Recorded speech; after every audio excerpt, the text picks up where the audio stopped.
Crash Course Instrumentation, Episode 9, Conservation of Energy and Charge. Welcome back to Crash Course Instrumentation. Today, we're launching a brand new topic, the source and load model, by digging into one of the most important principles in all of electrical science: conservation of energy and conservation of charge. Now, those might sound like big textbook terms, but they're the bedrock of how every electrical circuit works, from a light switch in your house to complex industrial control systems. If you understand conservation, you understand what your voltmeter, ammeter, and every load in the circuit is actually doing. Let's break it down and see why it matters. Energy in equals energy out. No magic.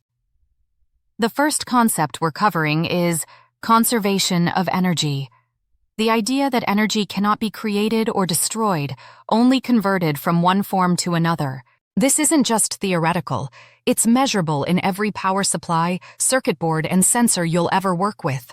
For example, a 12-volt power supply delivering 2 amps of current is outputting 24 watts of power. That energy doesn't disappear. It might become heat in a resistor, motion in a motor, or light from an LED. If you can't account for where that energy went, something's wrong. Maybe it's being lost in heat, wiring resistance, or a failing component. Think of it like budgeting.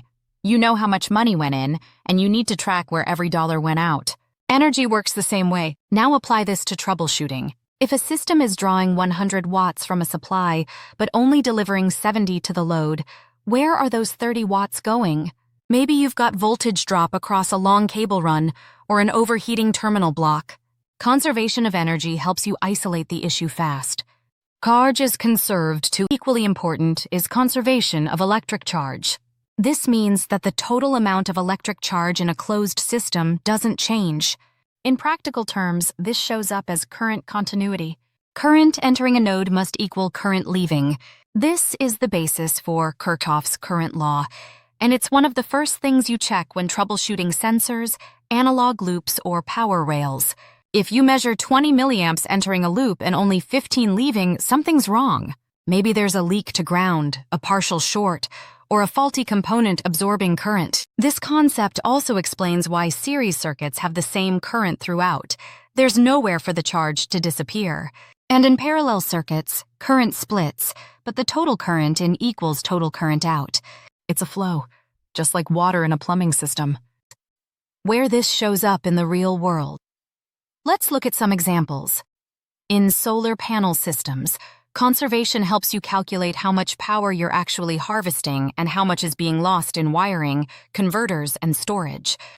In industrial control panels, monitoring supply versus load consumption helps detect failing relays, undersized wiring, or even sensor drift. In battery-powered equipment, conservation is everything, especially when you're trying to stretch every milliamp hour. Knowing how charge flows and where power is used helps extend life and avoid premature shutdowns. Even something as simple as checking voltage drop across a resistor can become a powerful diagnostic tool when you understand that energy is conserved. It just moved somewhere else. And it's not just about power. Conservation laws underpin loop integrity, power budgeting, and system stability. Why instrumentation techs rely on this? If you're in the field with a multimeter and something isn't working, conservation laws are your mental checklist. What's the input energy? Where is it going? Is current flowing where it should? Are losses expected? Or is something going wrong? These questions guide your measurements and reduce guesswork.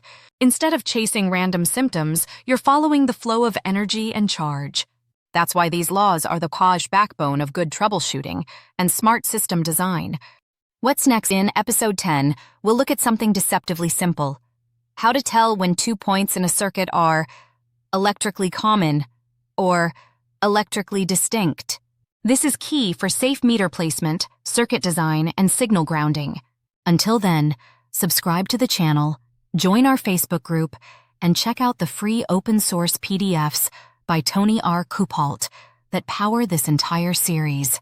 This is Crash Course Instrumentation. We're just getting warmed up. See you next time.